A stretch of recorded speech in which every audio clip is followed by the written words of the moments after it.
Good day, everyone. Welcome to this lesson on reflective teaching, the final strategy in our Teaching Strategies series, and in many ways, the most personal one. All the other strategies we studied, cooperative learning, direct instruction, experiential learning, inquiry-based learning, differentiated instruction, project-based learning, blended learning, they are all about how you teach your students. Reflective teaching is different. It is about how you think about your own teaching. It is about you as a professional. Constantly asking yourself, am I doing this well? What can I do better? What do my students actually need from me? This is also one of the most tested topics in the LET because the Philippine Professional Standards for Teachers, PPST, the framework that defines what a good Filipino teacher looks like, places reflection at the heart of professional practice.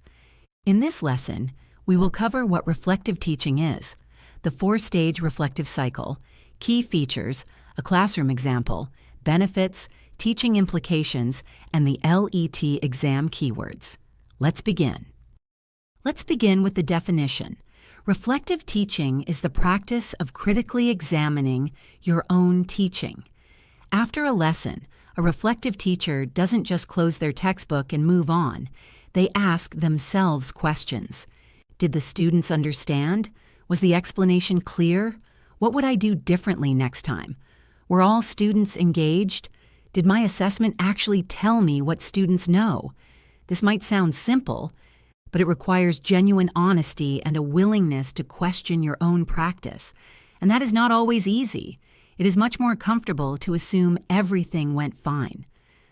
Reflective teaching demands that you look honestly at your teaching, even when that means acknowledging things that didn't go well. There are three important dimensions of reflective teaching. First, it involves critical examination, not just the lesson went fine, but a genuine analysis of what worked, what didn't, and why. Second, it involves both teacher and student reflection. The teacher reflects on their teaching. Students also reflect on their learning. When students are asked, "What did you find confusing today?" that student reflection is also part of reflective teaching because the teacher uses that feedback to improve. Third, it is purposeful. The goal of reflection is not just thinking for its own sake. It is using the insights from reflection to make better instructional decisions. Reflective teaching is not an event. It is a habit, a way of being a professional. Let's walk through the four-stage reflective teaching cycle. Stage 1, teach. The cycle begins with teaching. The teacher plans and delivers a lesson. This is the action stage. You implement what you prepared. But in reflective teaching, even as you teach, you are paying attention. You notice which students look confused, which activities generate engagement, which explanations seem to resonate, and which parts of the lesson are not going as planned. Stage 2. Reflect. After the lesson, the teacher stops and thinks critically. This is the heart of reflective teaching. The teacher asks, what went well? Why did it work? What didn't work? Why? Were my learning objectives achieved? Were all students engaged? Was my timing appropriate? Did my assessment strategy give me useful information about student learning? Reflection can happen through a journal, a structured debrief, or peer conversation. Stage 3, improve. Based on the reflection, the teacher identifies specific changes and improvements. This is not vague, it is concrete. I will give a pre-assessment next time to find out what students already know. I will use a different analogy to explain this concept. I will give students more wait time before expecting answers. These specific improvements become the plan for the next lesson. Stage 4, apply. The teacher implements the improvements in the next lesson, and then the cycle begins again, because after applying the improvements, the teacher teaches, reflects, improves, and applies again. The cycle never stops. This is what makes teaching a profession of lifelong learning. Remember, teach arrow, reflect, arrow, improve, arrow, apply. And it is a cycle. It continues indefinitely. Let's now go through the three key features of reflective teaching. Feature 1, Regular reflection. Reflective teaching is not something you do once a year during a performance review. It is regular, ideally after every lesson or at least after every unit. The tools for reflection vary. Some teachers keep a reflective journal where they write observations after each class. Some use structured templates with specific questions. Some engage in peer observation, watching a colleague teach and then having a conversation about what they noticed. Some gather student feedback through simple exit slips or surveys. The tool matters less than the habit. Feature 2, self-awareness. One of the most valuable outcomes of reflection is self-awareness. A reflective teacher knows their strengths, the types of lessons they teach well, the explanations that resonate, the classroom management strategies that work for them. But they also know their challenges, the areas where they struggle, the student groups they find difficult to reach, the topics they find hard to explain. This honest self-knowledge is the foundation of professional growth. Feature 3, continuous improvement. Reflective teaching is never finished. Every lesson is an opportunity to learn something about your practice. Every student interaction gives you data about what is working and what needs adjustment. The goal is not perfection, it is progress. A reflective teacher is always moving forward, always getting a little better, always looking for ways to serve their students more effectively. In the PPST, the Philippine Professional Standards for Teachers, reflective practice appears explicitly as a core professional competency. LET questions will often test whether you understand what reflective teaching looks like in practice. Let me walk you through a practical classroom example of reflective teaching. After completing a lesson, a teacher distributes small slips of paper and asks every student to answer 2 questions.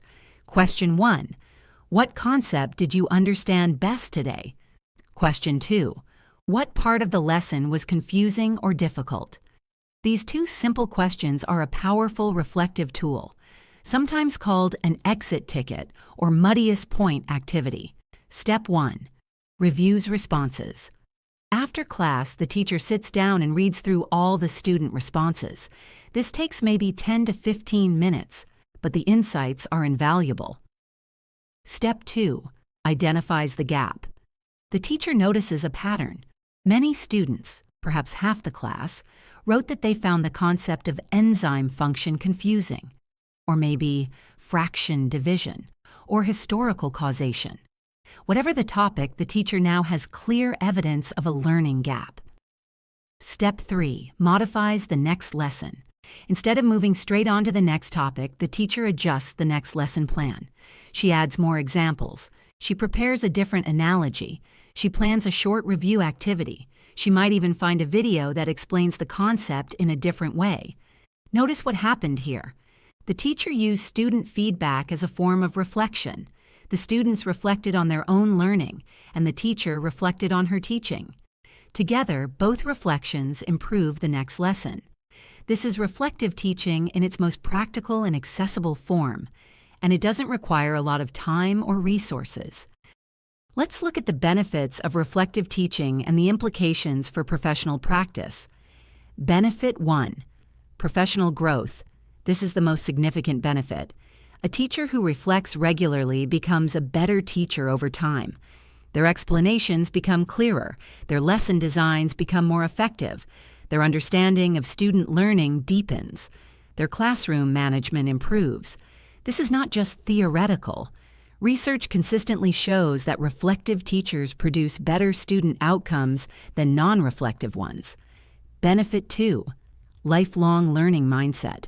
Reflective teaching models something crucial for students, that learning never stops, and that the willingness to examine yourself honestly and grow is a sign of strength, not weakness. A teacher who openly says, "I noticed my explanation wasn't clear enough yesterday, so I'm going to try it differently today," is modeling a growth mindset for their students. Benefit 3, improved learning outcomes. When teaching improves through reflection, student learning improves. It is that direct. When a teacher adjusts an explanation based on student feedback, those students understand better. When a teacher identifies which students are struggling and changes their approach, more students succeed. Reflection is not just good for the teacher, it is ultimately good for the students. For teaching implications, the most practical starting point is a reflective journal. After each lesson, write just 3 to 5 sentences: what went well, what didn't, and what you will do differently. Over time, patterns will emerge. And viewing mistakes as opportunities for growth, not as failures, is perhaps the most important mindset shift of all. Remember, the Philippines Professional Standards for Teachers, PPST, requires teachers to demonstrate reflective practice. This makes reflective teaching not just a strategy, but a professional obligation for Filipino teachers.